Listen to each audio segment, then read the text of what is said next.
오늘도 하나님 우리를 사랑하시며 영원한 복 가운데서 인도하고 계십니다. 그 복 가운데를 누리는 삶 살아가시길 바랍니다. 하나님의 말씀은 베드로후서 3장 14절부터 18절까지의 말씀입니다. 봉독해 드립니다. 그러므로 사랑하는 자들아 너희가 이것을 바라보나니 주 앞에서 점도 없고 흠도 없이 평강 가운데서 나타나기를 힘쓰라. 또 우리 주의 오래 참으심이 구원이 될 줄로 여기라. 우리 사랑하는 형제 바울도 받은 바 지혜대로 너희에게 이같이 썼고 또 그 모든 편지에도 이런 일에 관하여 말하였으되 그 중에 알기 어려운 것이 더러 있으니 무식한 자들과 굳세지 못한 자들이 다른 성경과 같이 그것도 억지로 풀다가 스스로 멸망에 이르느니라. 그러므로 사랑하는 자들아 너희가 이것을 미리 알았은즉 무법한 자들의 미혹에 이끌려 너희 굳센 데서 떨어질까 삼가라. 오직 우리 주 곧 구주 예수 그리스도의 은혜와 저를 아는 지식에서 자라가라. 영광이 이제와 영원한 날까지 저에게 있을지어다. 아멘. 기도하겠습니다. 하나님 은혜와 사랑과 복 주신 감사합니다. 오늘도 귀한 말씀을 통해서 우리를 인도해 가신 감사합니다. 하나님의 선하시며 기뻐하시며 온전하신 뜻이 무엇인가 분별하고 그 뜻대로 나가는 우리의 삶이 되게 하여 주옵소서. 모든 영광을 주님 받으시기 원하며 예수 그리스도 이름으로 감사하며 기도하옵나이다. 아멘. 베드로 전후서의 모든 말씀. 베드로 사도가 전서를 쓸 때에는 그 당시에 이제 대대적인 핍박이 시작되는 속에서 성도들을 위로하고 또 이 믿음 안에 서서 핍박하고 조롱하고 하는 이웃들, 그러니까 세상의 관원들과 또 그리고 세상에 속한 사람들 그리고 그 주인들 또 가정 중에서 남편과 아내 이런 사람들에 의한 핍박이 우리 주변에 많이 있죠. 우리가 예수 그리스도를 믿으면 1차적으로는 세상 속에서 핍박하는 데가 지금도 세상에 있습니다. 그러나 로마 시대 때 더더구나 세상 가운데 핍박이 있었죠. 그리고 또 사환들아 이렇게 표현되어 있는데 사실은 주인이 있는 사람들이죠. 그 주인이 있는 그런 사람들, 종들이 신앙생활을 하겠다고 예배당으로 교회로 모여지는 이런 모습을 주인들이 기뻐할 리가 없죠. 그런 속에서 어떤 핍박과 조롱과 문제들이 발생합니다.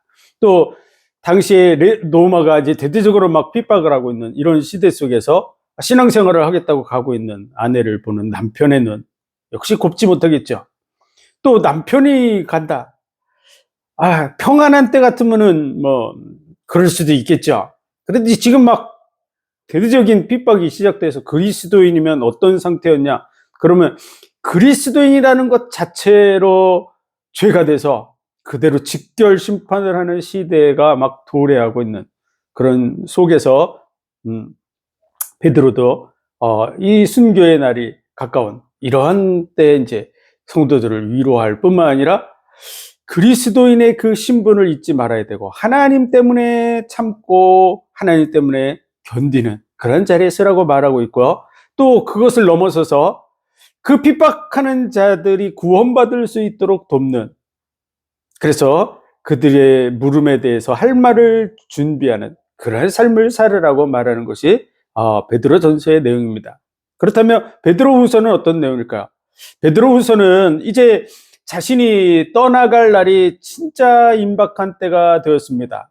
베드로가 이제 곧 순교할 그런 상황이 됐는데 교회에서 들려오는 소리를 들어보니까 각종 이단들이 생겨나서 교회가 지금 풍지박산이 날 그런 상황에 처해 있는 것이죠. 그래서 베드로는 정말 예수 그리스도를 바르게 아는 그러한 자리로 나아가라고 하는 그러한 서신을 보낼 수밖에 없었습니다. 그래서 예수 그리스도를 알므로 너에게 평강이 있기를 원한다 이렇게 얘기를 한 거죠. 정말 예수님을 올바로 알 때 우리는 참된 평강이 임할 줄 믿습니다. 어떤 평강이냐? 지금 큰 환란이 닥쳐와서 다 순교당할 수 있는 상태가 될지라도 평강이 오는 거야. 그 평강을 실제로 누리고 있는 사람이 누구죠? 바로 이 말씀을 기록하고 있는 베드로입니다. 베드로에게 이러한 평안이 있었는 줄 믿으시기 바랍니다. 그래서 너희에게 그 1장을 보면 이 과거형으로 많이 기록되어 있어요. 과거형. 왜 그러냐면 전에 너희를 만나서 복음을 전하고 할 때 했었던 일을 상기케 하려고 하는 그런 의도에서 옛날 얘기를 좀 적어놓고 있는 게 1장의 내용들입니다. 그러면서 베드로는 이 예수 그리스도의 복음에 대해서, 이 복음의 확실함에 대해서 하나님께서 변화산상에서 우리에게 음성으로 들려주셨다. 우리는 그 소리를 들은 증인들이다. 라고 말하는 것이죠. 베드로에게 참된 평안이 있는 이유가 뭘까요? 그것은요, 하나님의 음성을 직접 들었어요. 모세와 엘리야와 대화하고 있는 예수님의 모습을 봤고, 그리고 하늘에서 들리는 그 음성을 직접 들었던 베드로 속에 확신한 확신이 있었던 것이죠. 더더구나 그의 속에 더 큰 확신이 있었던 것입니다. 그 확신을 성도들에게도 전해주는 거죠. 그래서 더 확실한 것이 있는데 그게 뭐냐? 바로 예언의 말씀이다. 예언의 말씀에 대해서 그 원어를 제가 이렇게 말씀드렸는데요. 그냥 단순히 예언 이렇게 되어 있는 게 아니라 선지자들을 통해서 주신 말씀, 그렇게 되어 있어요, 단어가. 그래서 로고스라고, 프로페테스 로고스라고 되어져 있는 거죠. 그 선지자들을 통해서 준 그 말씀이 더 확실한 예언이다. 무슨 뜻일까요? 베드로는 구약 성경을 통해서 주어졌던, 선지자들을 통해서 주어졌던 그 언약의 말씀이 예수 그리스도에게 성취된 그 증거들을 지켜봤던 증인이었기 때문에 그 구약의 그 모든 말씀이 예수 그리스도가 메시아됨을 뒷받침해주는 더 확실한 증거라고 얘기해 주는 거야. 하나님이 직접 들려준 그 음성, 변화산상에서 눈으로 봤던 그 광경보다 더 확실하고 분명하고 우리가 붙들어야 될, 그게 뭐냐? 선지자들을 통해서 하나님께서 미리 주셨던 그 말씀들, 그 성경의 말씀, 메시아의 언약에 대한 언약의 말씀들, 그것이 우리가 붙들어야 될 말씀인 줄로 믿습니다.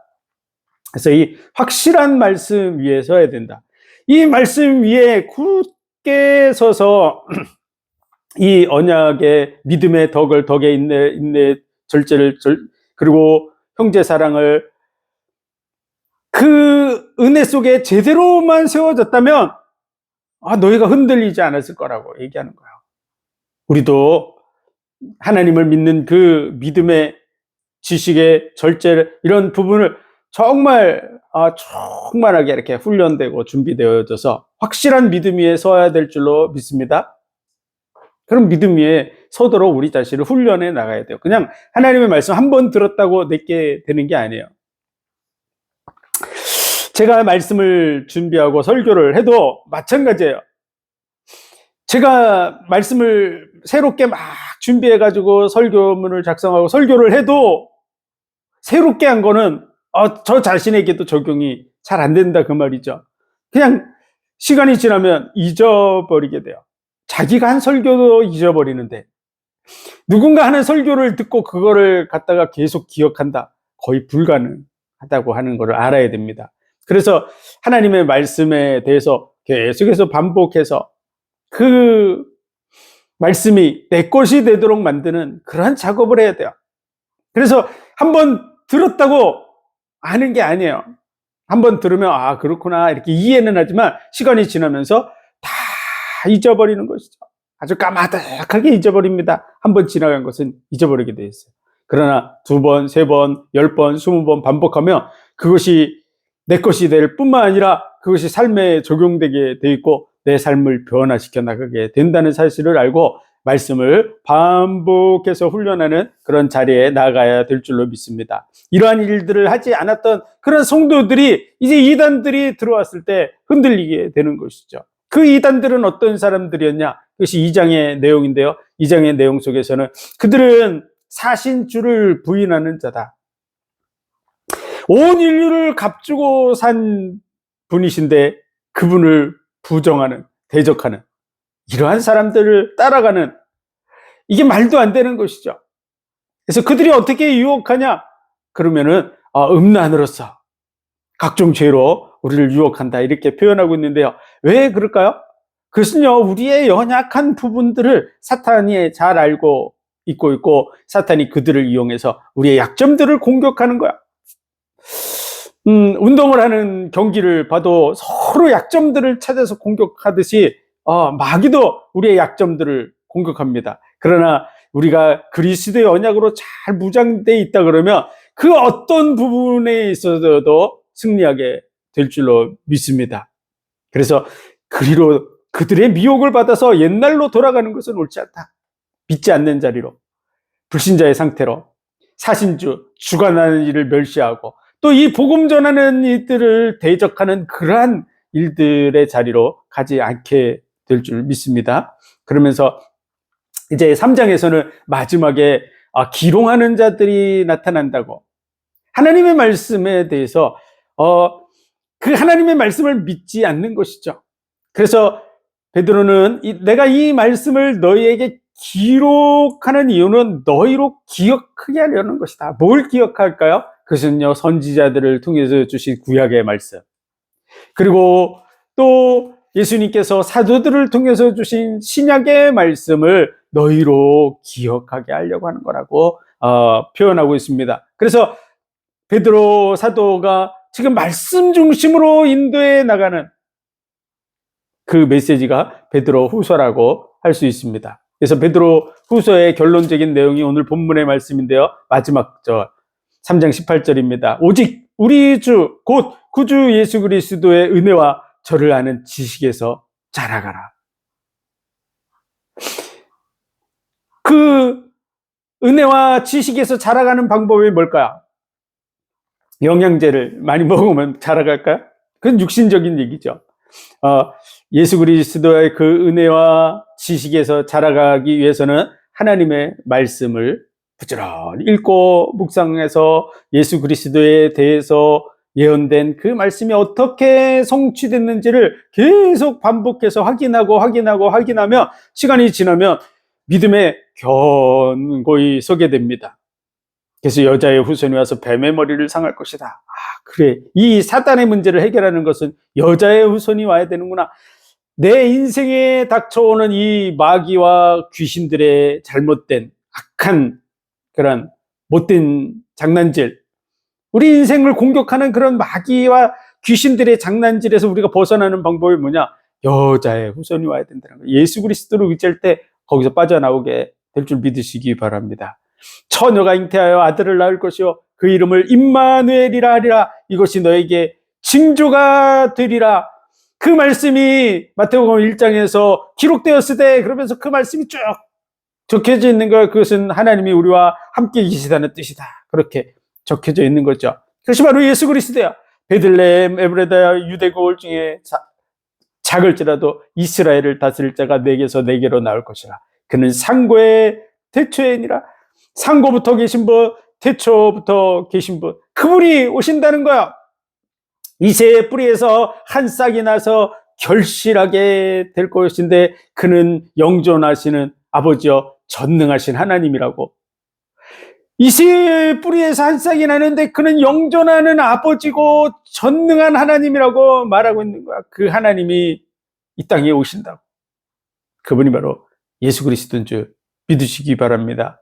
그는 실로 우리의 질고를 지고 우리의 슬픔을 당하였다고. 그가 채찍에 맞고 그가 창에 찔리고 우리 대신에 곤욕을 당했다고. 그분의 곤욕당하고 십자가에 못 박혀 죽는 일에 대한 예언들이 쭉 기록된 말씀들을 끊임없이 확인하며 어느 날 믿음 위에 견고히 나 자신이 서 있는 것을 보게 돼요. 절대 흔들리지 않는, 예수님에 대해서 믿음이 흔들리지 않는 것이죠. 이분이 확실한 메시아 맞아. 이분이 나를 위해서 이 땅에 오셨어. 그리고 날 위해서 십자가에 못 박혀 죽으셔서 나의 죄와 온 인류의 죄를 다 대속하셨어. 그 예수 그리스도를 믿기만 하면 구원하신다고 약속하셨어. 그 이유는 바로 우리를 사랑하시기 때문이야. 나의 모든 죄를 하나님께서 다 없는 것과 같이 도말하셨사. 도말이라는 말은요, 이게 우리가 도배한다라는 말, 그 도장한다 이렇게 페인트 칠하는 이런 것 같이 우리가 낙서가 쫙 돼 있는 그 벽에 페인트 칠을 쫙 하면 어떻게 됩니까? 그러면 깨끗해 보이죠. 그러나 사실 그 낙서는 그 속에 있습니다. 그것처럼 우리 인생의 죄악은 그대로 있어요, 우리에게. 그러나 예수 그리스도의 그 보혈의 피, 그 은혜로 말미암아 우리가 깨끗한 사람으로 하나님 앞에 나타나는 줄 믿으시기 바랍니다. 그것을 의를 덧입었다 이렇게 얘기하는 거죠. 야곱에게 복을 받게 하려고 하나님께서 이 에서의 옷을 내다 입히고 에서처럼 이렇게 꾸미는 것처럼 그 그리스도의 복, 그리스도를 통해서 주어지는 그 은혜를 우리로 덧입게 하는 이런 일을 이루신 것이죠. 이런 부분이 계속 확인될 때 우리는 그 믿음에서 절대로 흔들릴 수 없습니다. 더더구나 이 말씀을 계속 반복하고 확인하고 또 확인하며 시간이 지나면 사람들에게 얘기해 줄 수 있죠. 그래서 많은 사람들이 제각각의 신앙을 가지고 있어요, 세상 속에서. 그런 속에서 우리가 전도를 하다 보니까 어느 날 한 사람을 만났는데 그분이 자기 얘기를 해주겠다는 거야. 그러면서 자기가 믿는 신앙에 대해서 이러쿵저러쿵 얘기를 하더라고요. 가지고 그 얘기를 하길래 제가 끝까지 한번 다 해보라 그랬더니 시간이 많이 걸릴 거래요. 그럼 제가 끝까지 다 들어드리겠다고 그랬더니 쭉 한 30분 이상 얘기를 한 것 같습니다. 쭉 얘기를 다 하고 나서 이제 더 이상 할 얘기가 없다 그래서 제가 이제 물어봤죠. 도대체 지금 긴 얘기를 했는데 무슨 근거로 그 얘기를 하시냐고. 무슨 근거로 뭐 하늘이 몇 천층이 있고 뭐 이런 얘기들을 진짜 잘 모르는 얘기들을 한 거죠. 근데 무슨 근거로 그런 얘기를 하시냐고 그랬더니 이분이 할 말이 없으신가 봐요. 그래서 할 말이 없으시니까 이제 저한테 물어보더라고요. 그럼 도대체 당신은 무슨 근거로 그런 얘기를 하냐 그러는 거야. 그래서 성경에 대해서 제가 쭉 말씀드렸습니다. 성경은 사람이 썼죠. 그런데 사람이 기록은 했지만 실제로 성경에는 하나님이 말씀하신다는 말이 수도 없이 나옵니다. 더더구나 성경은 시작과 끝이 분명한 책이죠. 성경은 언약으로 구성됐습니다. 약속으로 되어져 있어요. 어떤 약속이냐? 인간과 인간이 약속한 것, 서로 상호 간의 약속을 하지만 이것은 서로 상호 간의 약속이 아니라 하나님이 인간에게 일방적으로 언약들을 주시는 거야. 그리고 그 언약을 하나님께서 친히 어떻게 이루어 가시는가를 우리에게 보게 하시는 것이죠. 그래서 하나님이 정말 인류에게 약속을 지켜나가는 것들을 통해서 믿을 수 있는 하나님, 정말 의로우신 하나님, 우리를 확실하게 사랑하시는 하나님이라는 사실을 우리로 확인할 수 있게 돼 있는 거죠. 인류 역사 속에 언약으로 구성된 책은 없습니다. 그래서 성경이 약속대로 구성된 책이라고. 또 이 성경에 나오는 인물들은 다 실제 인물이라고. 그래서 성경에 나오는 아주 중요한 인물들의 무덤들이 지금도 있습니다. 아브라함의 무덤이 있고 야곱의 무덤이 있죠. 그들 무덤이 잘 보존돼 있어요. 뭐 욥에 대해서 이건 신화다 뭐 이렇게 얘기하는 사람들이 있지만 욥의 무덤이 지금도 존재하고 있습니다. 그처럼 실질적인 인물들로 구성되어 있어서 족보가 그곳에 많이 기록되어 성경에 확인할 수가 있어요. 실제 인물이라는 것을. 뿐만 아니라 실제 주변의 나라들하고의 관계 속에서 이루어졌던 일들, 그 예언의 성취들을 확인할 수 있는 것이죠. 그리고 예수 그리스도의 그 언약은 정말로 메시아 언약으로서 그분이 메시아라는 걸 확인할 수 있는 분명한 근거들이 성경에 약 300여 가지가 기록되어 있어요. 그래서 이런 진짜 믿을 수 있는 확실한 근거가 성경에 적혀 있다고 하는 얘기를 해줬더니 자기가 진짜 성경을 한번 읽어보고 싶다고 그렇게 얘기하더라고요. 그래서 성경을 선물한 적도 있는데요. 어쨌든 하나님의 말씀, 이 성경의 말씀과 같은 책이 지구상에 존재하지 않는다는 거야. 언약으로 구성된 책, 수천 년의 역사 속에서 그 예언된 약속들이 성취된 근거를 가지고 있는 책, 실제 인물들로 구성되어 있고 실제 역사 속에 성취되었던 그런 확실한 증거를 가지고 있는 책이 지구상에 뭐가 있습니까? 그리스 신화에 나오는 인물들, 그들의 무덤이 어디 존재합니까? 하나님의 말씀을 통해서 우리는 인류 역사가 어떻게 흘러왔고 또 인류 역사가 어디로 흘러갈지 알 수 있습니다. 그래서 이 요한계시록을 통해서 마지막 때 이루어질 일들에까지 예수님이 마태복음 24장 25장을 통해서 말세에 일어날 일들에 대해서 얘기한 그 일들이 지금 성취되어져 가고 있는 것이죠. 처처의 기근과 지진이 있으리라고, 난리와 난리의 소문이 있으리라고 했는데 처처의 기근과 지진이 거의 매일같이 지구 속에서 이루어지고 있어요. 지금도 이루어지고 있습니다. 지금 이제 일본 그 열도 주변으로 해서 계속해서 지진 소식이 거의 매일같이 들려오고 있습니다. 그런 것을 보내주는 곳 여러분이 체크해 놓으면 매일 지진 소식이 일어나고 있다는 걸 알 수 있어요. 마지막 때 일어날 일들, 예수님이 재림하시기까지 이루어질 일들에 대해서 기록되어 있을 뿐만 아니라 이 세상의 세계에 대해서도 얘기했지만 이 세상이 끝난 다음에 세계에 대해서도 얘기해 주고 있고요. 그리고 그 심판에 대해서도 얘기해 주고 있죠. 성경과 같은 확실한 근거가 있는 책이 존재하지 않는다는 사실을 우리는 알아야 될 줄로 믿습니다. 그래서 우리가 미신 그런 말들을 쓰는데요. 미자는 혼미할 미자를 써요. 미신, 네, 미자는. 그래서 쌀 미자에다 책받침을 한 것이 한자의 모양인데요. 쌀에 지렁이가 격한 형상을 본따서 만든 그러한 글이라 그럽니다. 그 쌀에 지렁이가 격하면 흔적을 우리가 알 수 있습니까? 그 길이 어디로 지렁이가 지나갔는지 전혀 알 수가 없죠. 그런 것처럼 미신은 근거가 확실하지 않은 거야. 뭔가 현상은 있는데 확실한 근거가 없어요. 믿을 수 있는 근거. 믿음의 근거가 되는 것은요, 과거 역사 속에서 보여줬던 약속을 얼만큼 성취해 왔는가가 믿을 수 있는 근거예요. 우리도 사람들 간의 관계를 맺으면서 어떤 거래를 하게 되면 믿음을 가져야 되는데요. 은행에서 특별히 그런 걸 잘하고 있죠. 은행에서 그 신용도라고 하는 걸 체크할 때 그 사람이 금전 거래에 대해서 얼만큼 약속을 잘 지켰냐가 그 사람의 신용도가 됩니다. 그런 것처럼 하나님이 인류에게 약속을 지킨 그 언약의 성취들이 확실한 믿음의 근거가 된다는 사실을 알아야 됩니다. 그래서 이러한 믿음의 근거가 확실한, 더더구나 약속도 그냥 우리가 돈 1,000만 원 약속하는 거, 그걸 지키는 거고, 전 재산을 걸고 약속을 한 거 지키는 거고, 또 목숨을 걸고 약속을 한 걸 지키는 거고, 믿음의 정도의 차이가 있죠.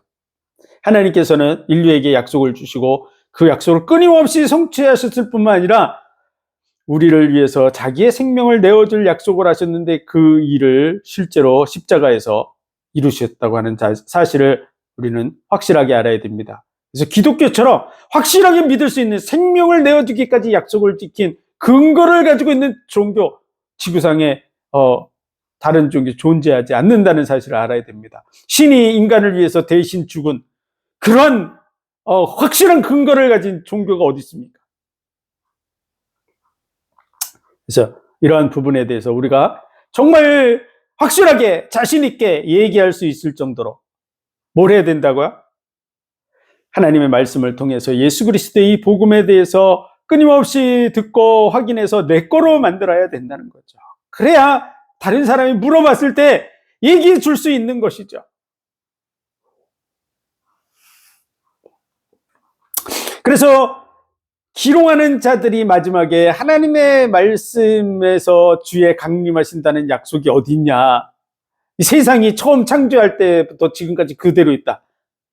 그런 비슷한 얘기를 세상에서도 하죠. 이 세상은 저절로 만들어져가지고 저절로 굴러간다고 하는 그런 얘기를 하는 그런 사람들도 있습니다. 그러나 전혀 그렇지 않습니다. 온 세상은요, 하나님의 말씀으로 지어졌고, 그 말씀이 물에서 나서 물로 성립한 그런 부분에 대해서 기록되어 있고, 물로 심판된 그런 부분이 말씀되어져 있는데, 그 심판의 흔적이 지구상을 덮고 있어요.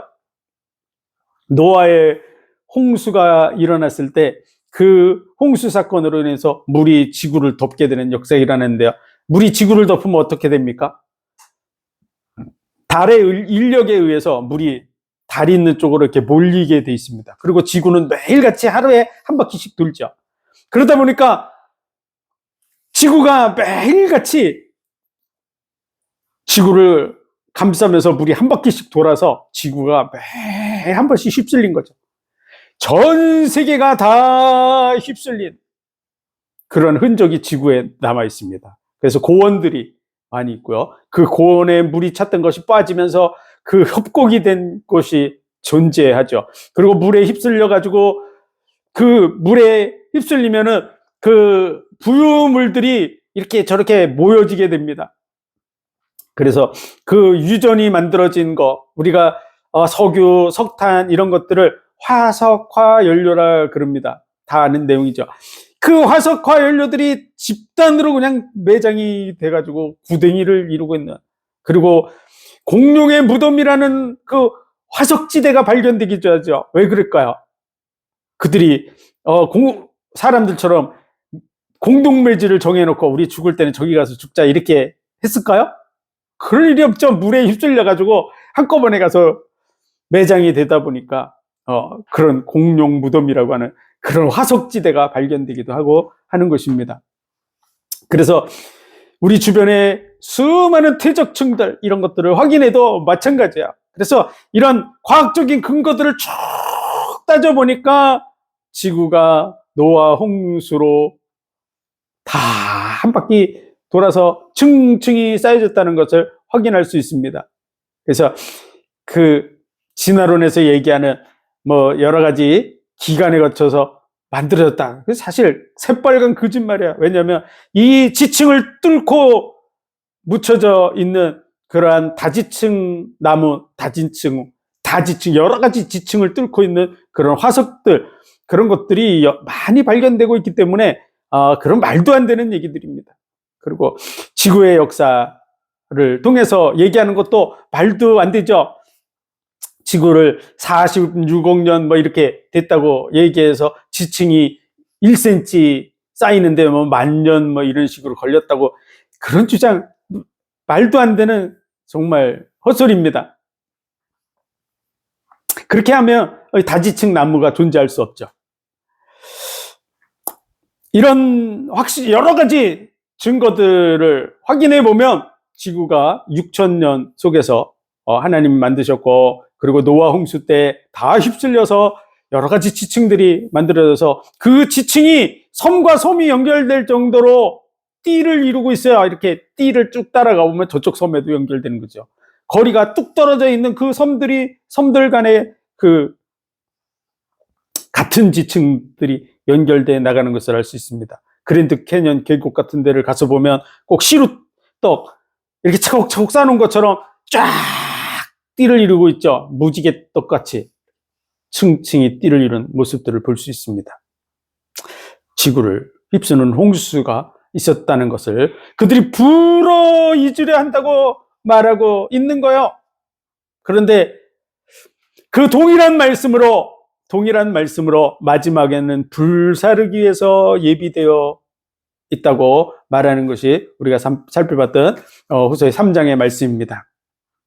그런데 왜 예수님의 다시 오심, 그 부분은 그렇게 더딘 것처럼, 안 오는 것처럼, 그들이 말하는 것처럼 그럴까요?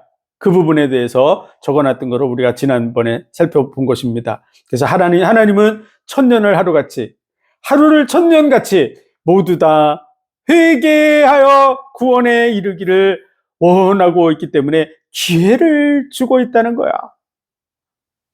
그 사실을 알아야 될 줄로 믿습니다.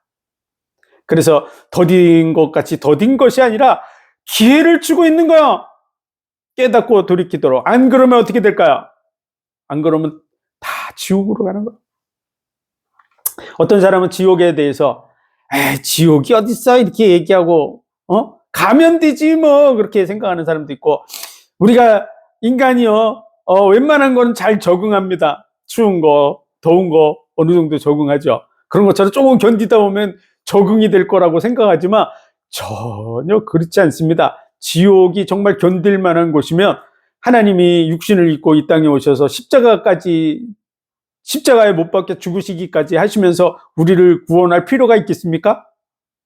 십자가의 고통이 그냥 손가락 이렇게 베는 것 정도의 고통인 줄로 착각하고 있는 것 같은데요. 네. 구더기도 죽지 않고 소금을 불에 소금 치듯이 한다고. 얼마나 뜨거우면 소금 치면 어떻게 되죠? 불에 소금 치면 팍팍 찝니다. 여러분, 견딜 수 있으면 예수님이 이렇게 말합니다. 너희 눈이 범죄하면 빼어버려라. 온몸이 성한 채로 지옥에 가는 것보다 불구자로 천국에 가는 게 낫다. 이렇게 표현한 거야. 너희 손이 범죄하거든 찍어버려라. 이게 온몸이 성한 채로 지옥에 가는 것보다 불구자로 천국에 가는 게 낫다. 이렇게 표현한 거야. 여러분 도끼 들고 손을 찍어 그런 걸 해본 적이 있는 분이 계신지 모르겠지만 그게 쉬운 일입니까? 여러분 한번 도끼를 들고 이렇게 팔을 딱 내려치려고 폼만 잡아도 이게 기분이 안 좋을 거야. 여러분 팔을 찍어낸다는 게 평생 한쪽 팔이 없는 불구로 사는 게 쉽습니까? 여러분 눈이 하나 뺀다는 것도 이렇게 꼬챙이 딱 들고서 눈을 빼는 것도 여러분 쉬운 일입니까? 그 눈을 빼면 어떻습니까? 또 한쪽 눈으로 평생을 살아가는 게 쉬운 일입니까? 평생을 불구자로 살아가는 건 얼마나 고통스러운지 정말 그 고통을 겪는 분들 입장에 우리가 안 서봐서 그렇죠. 그럼 얼마나 불편하시겠어요. 그런데 그게 더 낫다는 거야. 뭐보다? 지옥에 가는 것보다. 지옥이 쉬운 곳이라면 뭐하러 그렇게 얘기합니까? 좀 가서 조금 견디다 보면 나올 수 있어 뭐 이렇게 얘기 주면 되죠. 여러분 자신이 대신 죽을 만큼, 그것도 십자가에 못 박혀 죽을 만큼, 그것보다 더 견디기 힘들기 때문에 거기서 건져내려고 하는 거 아니겠어요?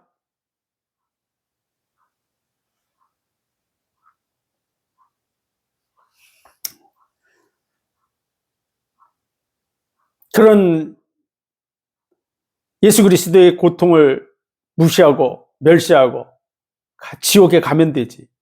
이렇게 얘기하고서 죽는 사람이 천국에 갈 가능성이 있을까요? 없을까요? 하나님을 대적하고 멸시하고 그 십자가의 죽음을 헛된 것으로 여기고 그러고 가는 사람은 성경에 뭐라고 돼 있죠? 세세토록 이를 갈미 있으리라. 이렇게. 저도 군대에 있을 때 매일 두들겨 맞아 보니까 밤에 자다가 나도 모르게 이를 갈더라고요.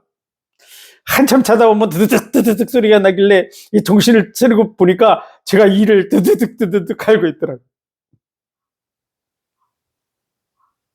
여러분, 고통이 끊임없으면 그 자동으로 막 이가 가.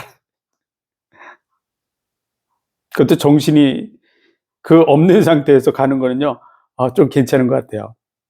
근데 정신이 있는 상태에서도 이가 버덕버덕 갈리는 이런 상태가 되면요, 여러분 그 자체로 고통스럽습니다.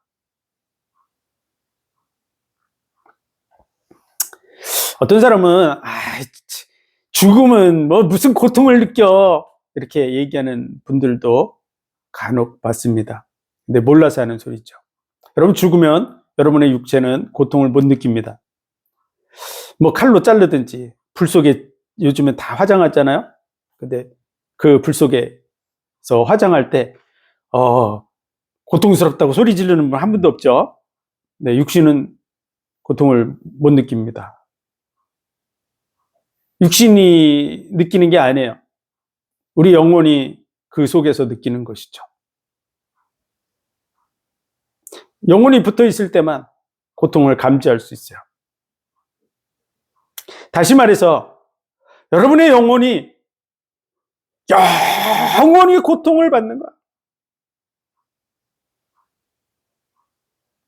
그렇기 때문에 그 고통에서 건져내기 위해서 하나님께서 수천 년의 약속을 성취하면서 직접 이 땅에 오셔서 십자가를 지시고 채찍에 맞으시고 창에 찔리시고 이런 정말 어마어마한 고통을 겪으면서 우리의 죄와 허물을 대신 짊어지신 줄 믿으시기 바랍니다. 여러분, 지옥을 그냥 죽으면 되는 수준으로 생각하며 여러분 큰 오산이에요. 여러분, 이 메시지를 듣고도 지옥으로 간다 그러면 여러분은 진짜 그곳에서 이가 다 부서질 때까지 일을 갈 거야. 거기서 빠져나오시길 바랍니다. 저와 여러분을 위해서 구원하시기 위해서 그 마귀와 그 사자들이 받아야 될 고통을 여러분이 받지 않게 하려고 예수님이 십자가를 지신 줄 믿으시기 바랍니다. 그래서 우리는 이 복음을 확인해야 돼요. 언제까지 하신다고요? 1000년을 하루같이, 하루를 1000년일 같이 그렇게 기다리고 계시다는 거야. 그래서 오늘 말씀도 그렇게 돼 있는 거야. 그러므로 사랑하는 자들아, 너희가 이것을 바라보나니 주 앞에서 점도 없고 흠도 없이 평강 가운데서 나타나기를 힘쓰라. 또 우리 주의 오래 참으심이 구원이 될 줄로 여기라. 지금도 참고 기다리시기 때문에 너에게 구원의 기회가 있다, 이렇게 얘기하는 뜻이에요.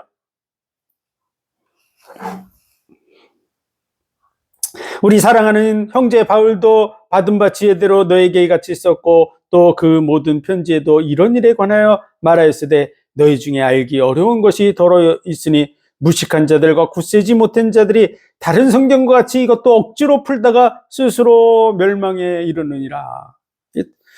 바울의 서신 속에서 잘 이해 안 되는 걸 억지로 엉뚱하게 풀어서 멸망으로 갔다 그러잖아요. 네, 그런 건 무슨 걸까요? 성경 속에서 자기들이 잘 모르는 걸 가지고서 다른 성경이 말하려고 하는 진짜 의도에서 벗어난 딴 얘기를 하고 있는 것이죠. 딴 얘기.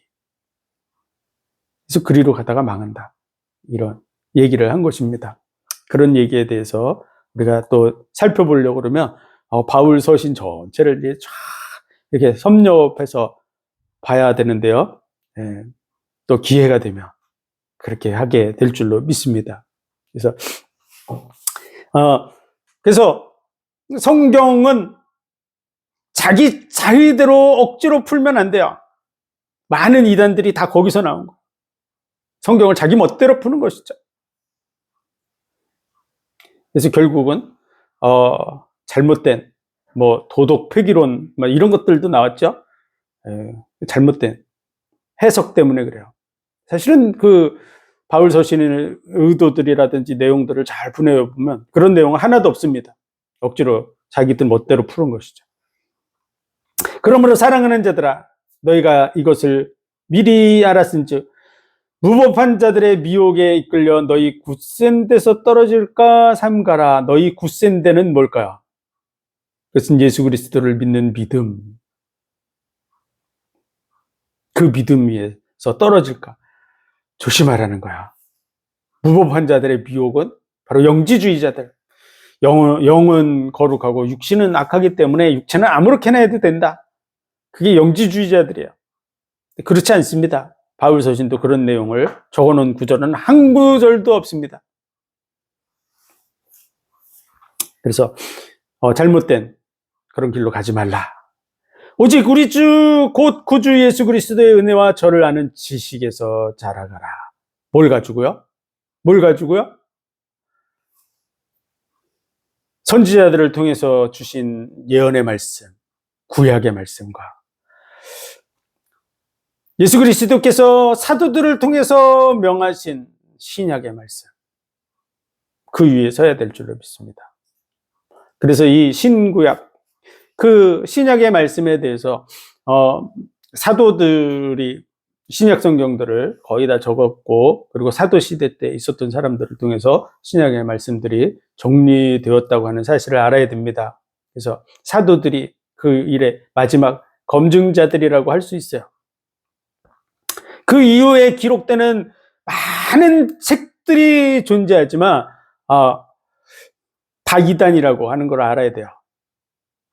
사도 시대로 끝났다고 하는 사실을 알아야 됩니다. 그 부분을 그 반증해주고 있는 부분이 뭐라고요? 요한복음 17장의 예수님의 기도예요.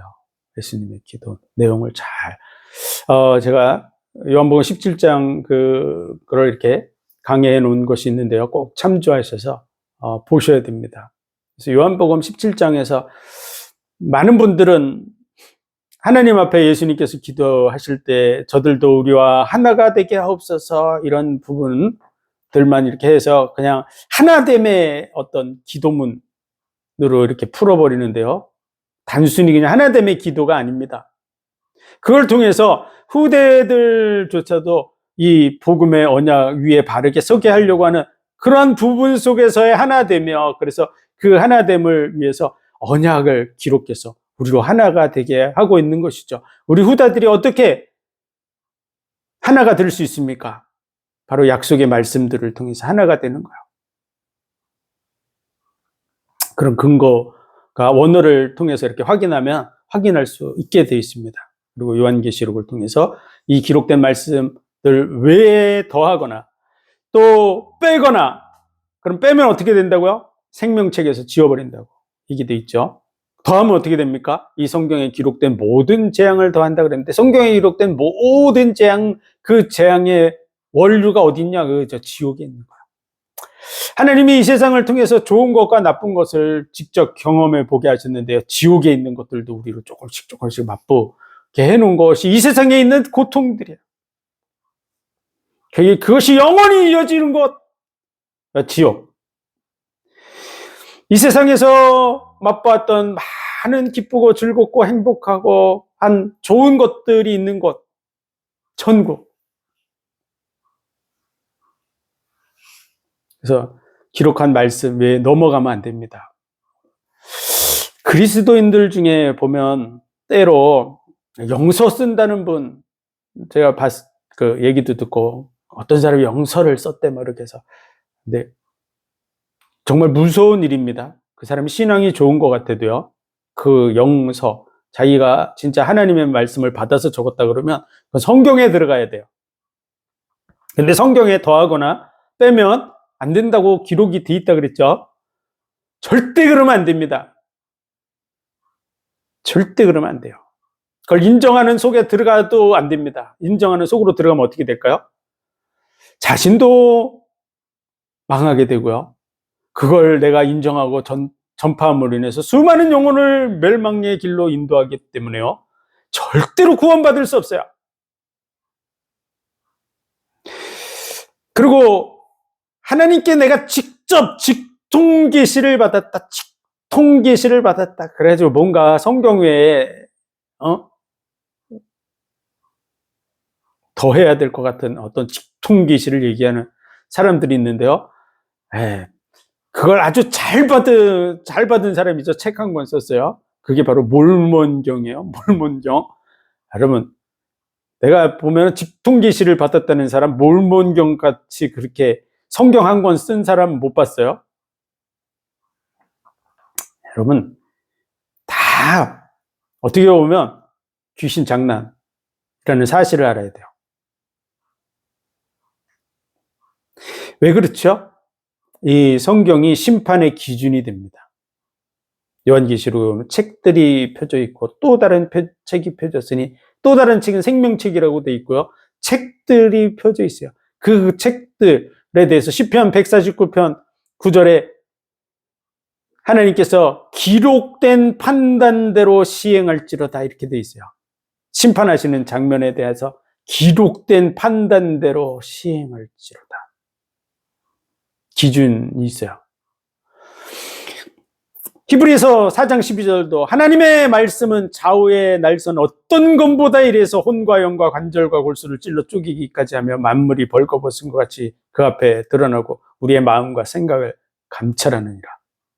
하나님의 말씀은 좌우의 날선 검처럼 우리를 판단한다고 돼 있는 거야. 하나님의 말씀. 그래서 너희가 어려서부터 성경을 알았거니와 이 성경은 하나님의 감동으로 된 것으로 교훈과 책망과 바르게 함과 의로 교육하기에 유익하며 하나님의 사람으로 온전케 하며 구원에 이르는 지혜가 있게 하느니라. 여러분, 성경 외로 넘어가는 순간 여러분 생명이 줄 끊긴 연처럼 날아가는 거야. 줄이 쭉 떠가다가 줄 딱 끊으면 어떻게 되죠? 날아가서 떨어져. 계속 떨어져 가는 거죠.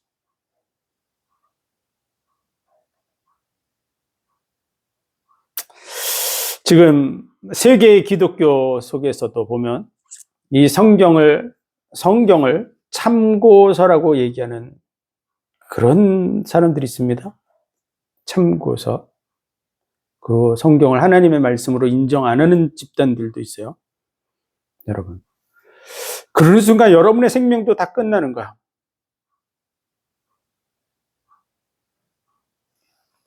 예수님도 성경을 인정했고 성경에 대해서 증거하고 성경을 가지고 마귀와 싸웠는데 성경을 여러분이 무시해요?